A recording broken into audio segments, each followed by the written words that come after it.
नमस्कार, मैं हूँ रुचि शर्मा। वेब3 की तमाम बड़ी खबरें लेकर हाजिर हैं हम।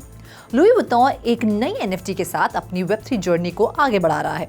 ये वायर टाइल ट्रंक है जो LVMH ग्रुप के प्रमुख फैशन हाउस के लिए विमेंस कलेक्शन के क्रिएटिव डायरेक्टर निकोलस द्वारा डिजाइन किया गया एक मिनिएचर वर्चुअल ट्रंक है। इस डिजिटल क्रिएशन के लिए उन्होंने अपने trunk shaped mini cube bag के मॉडल से प्रेरणा ली, जिसका अनावरण सितंबर में स्प्रिंग समर 2024 फैशन शो में किया गया था।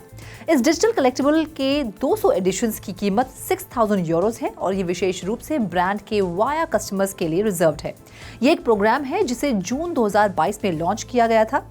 ये वेब3 को डेडिकेटेड पहला बड़ा प्रोजेक्ट है जिसे सीधे तौर पर चलाया जाएगा। ब्रांड ने अपने इतिहास में पहली बार डिजिटल प्रोडक्ट्स बेचने का नेतृत्व किया है। बढ़ते हैं अगली खबर की ओर। Global football player Cristiano Ronaldo को क्लास एक्शन मुकदमे का सामना करना पड़ रहा है, जिसमें आरोप लगाया गया है कि क्रिप्टो करेंसी एक्सचेंज बाइनेंस के उनके समर्थन के कारण इन्वेस्टर्स को नुकसान हुआ।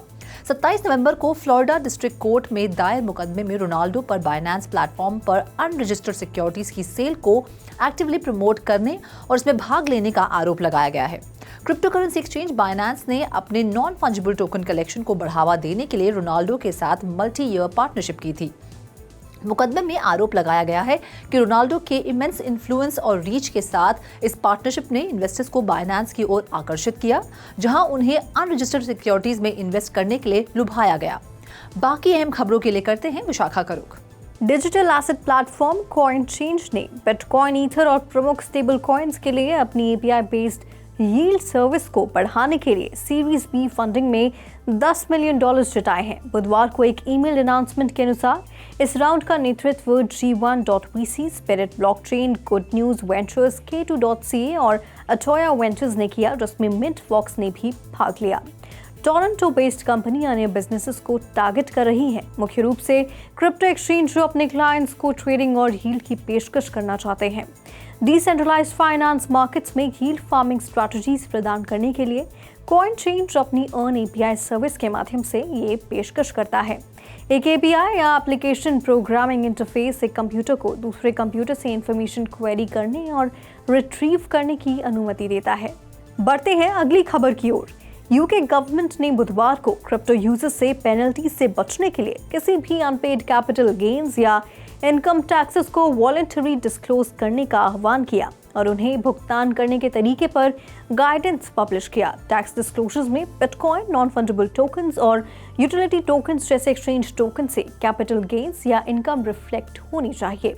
जिन यूजर्स ने पहले ही यूके ट्रेजरी को क्रिप्टो टैक्स डिस्क्लोजर कर दिया है, उनके पास अभी आवश्यक भुगतान करने के लिए डिस्क्लोजर डेट से 30 दिन है।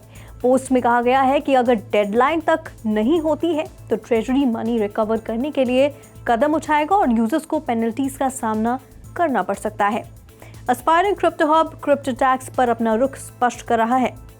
2021 में ट्रेजरी ने यूके क्रिप्टो होल्डर्स को टैक्सेस का भुगतान करने में मदद करने के लिए एक मैनुअल प्रकाशित किया और देश ने इस साल मार्च में घोषणा की कि लोगों को टैक्स फॉर्म्स में अपने क्रिप्टो को अलग से घोषित करना होगा।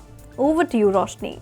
संकटग्रस्त क्रिप्टो करेंसी एक्सचेंज ZipMix ने अपने लेटेस्ट रीस्ट्रक्चरिंग प्लान में क्रेडिटर्स को डॉलर पर 3.35 सेंट्स का भुगतान करने का प्रस्ताव दिया है। इसके डेट रीस्ट्रक्चरिंग प्लान के संबंध में रिकवरीज के आधार पर यह आंकड़ा डॉलर पर 29.35 सेंट्स तक बढ़ सकता है। प्रस्ताव को प्रमुख क्रेडिटर्स द्वारा पीछे धकेल दिया गया है, जिन्होंने ZipMix की एसेट्स और लायबिलिटीज को रिव्यू करने की रिक्वेस्ट की है। सिंगापुर स्थित एक्सचेंज पर $97.1 मिलियन का डेट है। टेरा इकोसिस्टम और इसके बाद के क्रिप्टो लेंडर्स के कोलैप्स के बाद मार्केट वाइड कंटेजियन की चपेट में आने के बाद ZipMix ने जुलाई 2022 में विड्रॉल्स रोक दी। तो आज के लिए फिलहाल इतना ही। ऐसी वेब3 से जुड़ी खबरों के लिए देखते रहिए 3.TV।